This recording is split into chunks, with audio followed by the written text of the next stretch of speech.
What's up, everyone? Welcome to the January 10th edition of FanDuel Tournament Plays presented by Jock Market. I'm your host, Adam Scherer. You can find me on Twitter at ShipMyMoneyDFS. And as a reminder, use the code Awesemo and receive a 100% deposit bonus up to $50 on your first deposit to Jock Market. Today, we're going to take a look at 5 of the top tournament options on FanDuel. Keep in mind that player projections and ownership projections will change throughout the day as we get more news and more information. Be sure to tune into the Deeper Dive and Live Before Lock from 5 p.m. to 7 p.m. Eastern on our YouTube channel leading up to lock for more up-to-date information. But for now, we're going to take a look at 5 of the top tournament options earlier on in the day. Starting at number 5, Evan Mobley, $7,700 power forward and center eligible, projected for 11% ownership with a 13% chance of being in the optimal lineup. You'll most likely want to roster him at power forward as the center position is absolutely loaded tonight. But Mobley has a great matchup against the Sacramento Kings. It's one of the more favorable matchups you can get in the NBA. Mobley's likely to give you 34 or 30 to 36 minutes if this game's competitive, and he's around a 1 fantasy point per minute producer on average, who certainly has the upside for more thanks to a good matchup and the ability to pile up defensive stats. We know that those defensive stats are worth even more on FanDuel than on other sites. Number 4, Al Horford, $6,100, that same power forward center eligibility as Mobley, projected for 4% ownership with a 10% chance of being in the optimal lineup. Horford has struggled recently.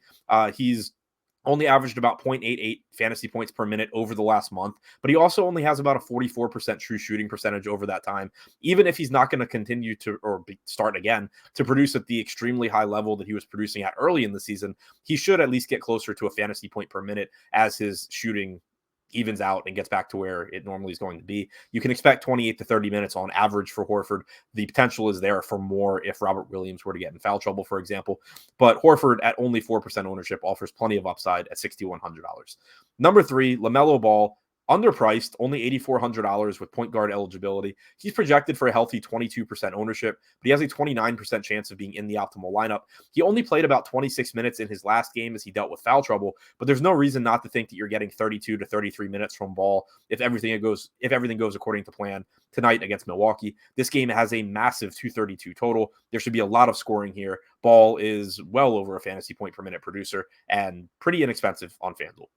Number 2, Jalen Brown, $8,900, small forward and shooting guard eligible. It's difficult to prioritize Brown when the Celtics are fully healthy because he has to contend with Jason Tatum for usage and rebounds. He has to contend with Robert Williams and Al Horford for rebounds, Horford for assists as well. Marcus Smart's going to get some assists. So it's tough to prioritize him, but he's only $8,900. He's projected for 4% ownership with an 11% chance of being in the optimal lineup. Someone as talented as Brown is always interesting at low ownership in tournaments because even if the median projection is only mediocre for his salary, he just has the ability to get to another level compared to some of the other options priced around him. At low ownership, that's not a bad spot to take a chance on. And number 1, DeJounte Murray, $10,400, point guard, shooting guard eligible.